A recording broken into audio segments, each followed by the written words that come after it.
يعني انا دلوقتي بديك وليكن هديك راتب 1000 درهم، تمام. انت مش هتعرف تعيش بيه اصلا. قعدت تجتهد فيه قوي. جدا جدا. الاصرار ده كان جالك من ايه؟ الحافز ده من ايه؟ الحافز ده ان انا اول حاجه ان المجال اللي اتفتح لي جديد، الشغل اللي اتفتح لي جديد ان انا اشتغله ده كان جديد عليا خالص.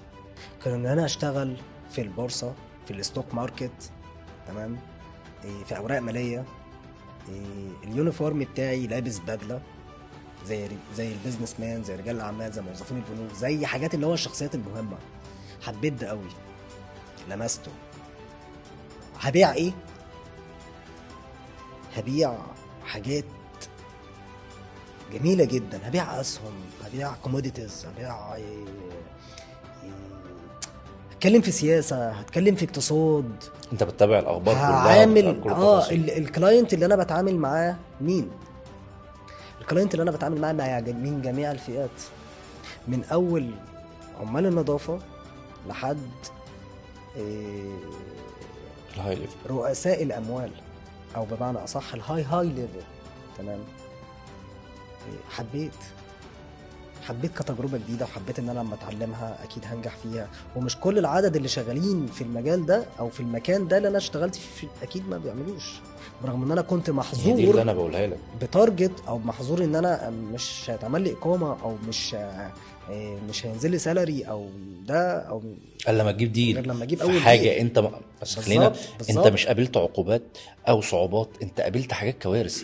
النتيجه حققتها دي ازاي؟ اول حاجه، خلتني ان انا اوافق على الاوفر، واقتنع بيه واحسه وحسيته.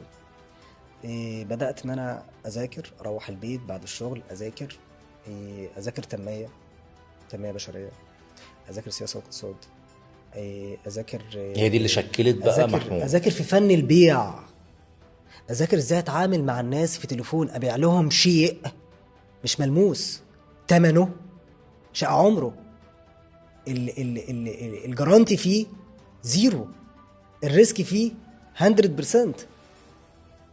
فاهمني؟ ان انا ابيع له ده، ان انا ازاي اتعامل مع الناس. يعني المرحله دي هي كانت تقريبا هي اللي شكلت محمود دلوقتي. بقيت اذاكر، بقيت اجتهد، بقيت اذاكر، بقيت احب اللي انا بعمله، بقيت مقتنع بيه، بقيت اسعى له، بقيت اذاكر له. انت عندك نقطة جميلة جدا، انا حبيت انجح في الكارير ده، حبيت انجح في المجال ده. عملت ايه؟ فتشت على النجاح، بحثت على النجاح، بدأت اذاكر. ما كل شيء ليه شيء يوصله ليه.